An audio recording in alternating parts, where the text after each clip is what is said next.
Hi guys, welcome back. I hope you're all doing really well. Today, as you can probably tell, I am not at my uni house. I'm actually back home for Easter at my mum's house.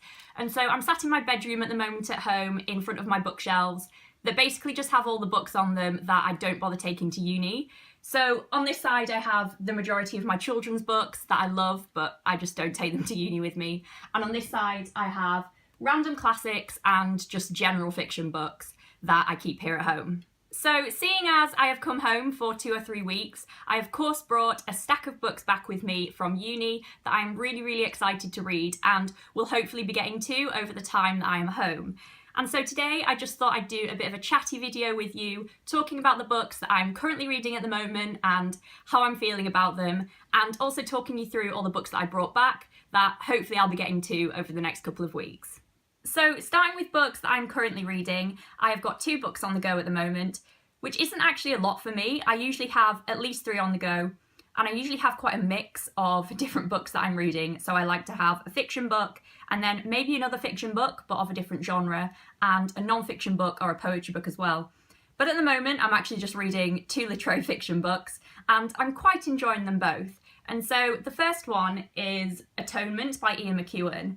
And I'm actually doing this as a buddy read with my friend Laura over at Paperback Winter, which is my first ever buddy read, so that's pretty fun.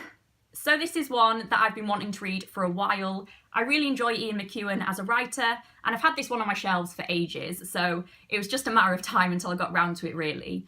And Laura had also said that she wanted to get round to reading this because she'd recently got it out of the library. And so we decided to do a buddy read of it, and it's been really fun chatting about the book as we've been reading, and we've got quite similar thoughts on it, I think. So this book, if you didn't know, is set in the Second World War years in England, and it focuses in on quite a well-off family, especially a young girl called Bryony, and basically all you really need to know before going in is that Bryony commits a kind of crime when she's 13 at the beginning of the book, and then the rest of the book kind of looks at how her decisions surrounding this kind of thing that she says affects everyone else in the novel.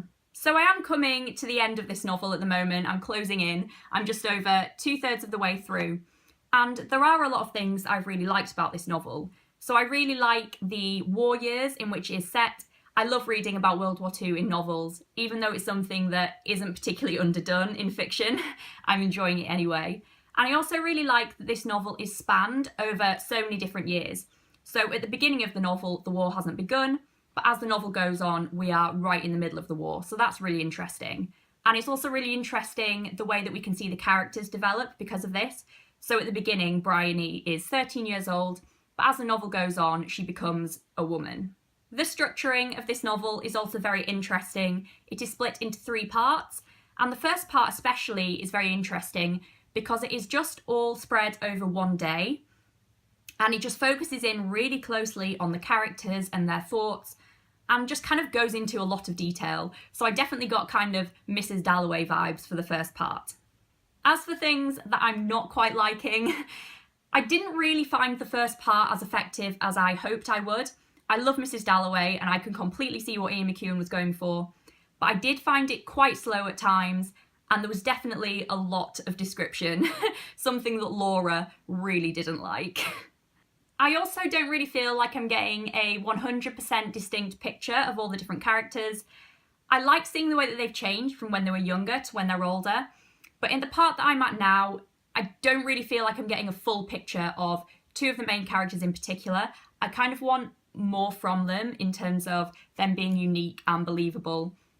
And I don't really feel like I'm getting that at the moment, so I'm not really connecting with them that much, which is a shame, but we'll see.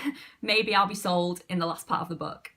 So the other book that I'm reading at the moment is Everything I Never Told You by Celeste Ng, and this was actually in my last video, which was my 5-star anticipated reads, and it really is very good. It's definitely living up to my high expectations of it. I bought this as soon as I read Celeste Ng's other novel, Little Fires Everywhere, which I absolutely loved. So this novel is set in the 1970s in America, and it focuses in on a Chinese-American family. And at the beginning of the novel, one of the daughters in the family, Lydia, is actually found dead in a nearby lake. And so throughout the novel, we're trying to figure out how she came to die, But instead of focusing on this kind of element in a thriller style, which is definitely one aspect of the novel, Celestine more focuses in on the family and the history of the family and all of the different family members and their relationships. And it's just really insightful into this kind of family dynamic, and I'm absolutely loving it so far. It's excelling in all of the different areas that I absolutely loved in Little Fires Everywhere.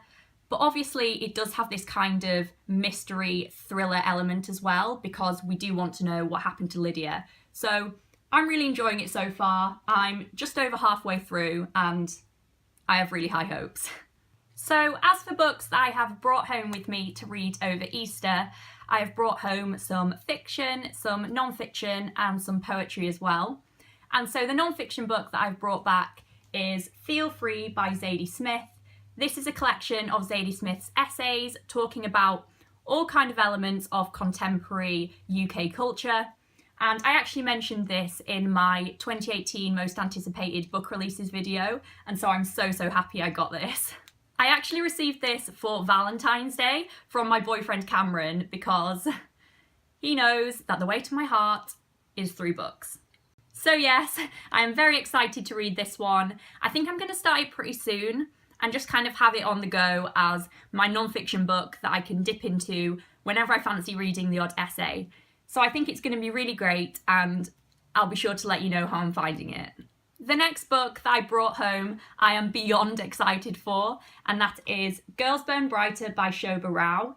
This is actually an ARC copy of a book, an advanced reader's copy if you didn't know what ARC meant.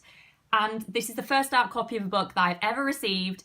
The people at Fleet from Little Brown Book Club kindly sent me this so I could read it before it's released, because I mentioned it in my 2018 anticipated releases video, and I am so excited to have my hands on this.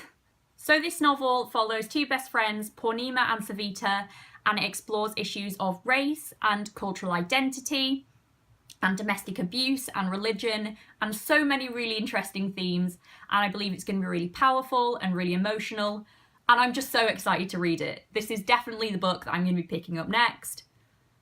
I'm so excited.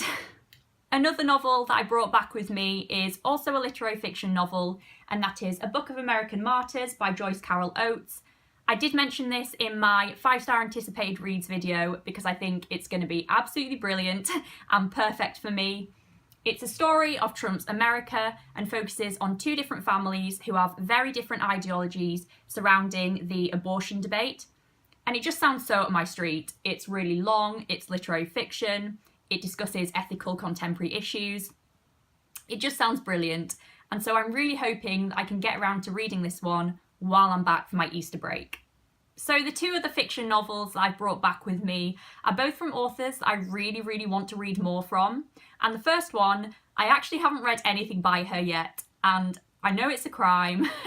It is Ali Smith, and I've always wanted to read Ali Smith ever since I heard about her for the first time years ago. And I've had this one on my shelf for ages. It's How to Be Both, and I just haven't picked it up. I don't know whether it's because I've just heard so much hype around Ali Smith that I'm scared to pick it up, but I really do want to read this one, and looking at my shelves recently, it definitely just stood out to me. So I was like, right, this Easter is going to be the time that I read Ali Smith for the first time. I'm sure I'm going to love her. So I don't actually know much about this novel in particular. All I know is that there are two stories in the novel and they kind of alternate in chapters, and it depends which copy of the book you get to which story you experience first. That sounds really interesting to me. I really like novels that play around with structure, and I know that Ali Smith is meant to be really innovative in this way, and she's just meant to be a brilliant literary fiction writer, and of course I love literary fiction, so I just need to get to this one. If you've read this, please let me know and just tell me to get to it in the comments, and hopefully I'll pick it up soon. And the final novel that I brought back with me is A Girl is a Half-Formed Thing by Emma McBride. Emma McBride is the author of The Lesser Bohemians, which I read about 6 months ago, and I absolutely loved it. Emma McBride writes literary fiction, but she writes it in a really experimental way. She just defies all grammatical rules and writes in such an interesting stream of consciousness style that really allows you to get into the psyche of the characters and it also really reflects the surroundings of the characters in a really interesting way. She's just such a unique writer, and so I'm really wanting to experience more of her work, and this novel is actually her first novel, I believe, and it won the Women's Prize for Fiction in 2014. So of course I need to get round to this, and I'm really, really excited to do so. So like I said at the beginning of the video, I also brought home 2 poetry collections with me, the first of which being Stranger Baby by Emily Berry, which I have in this beautiful Faber edition.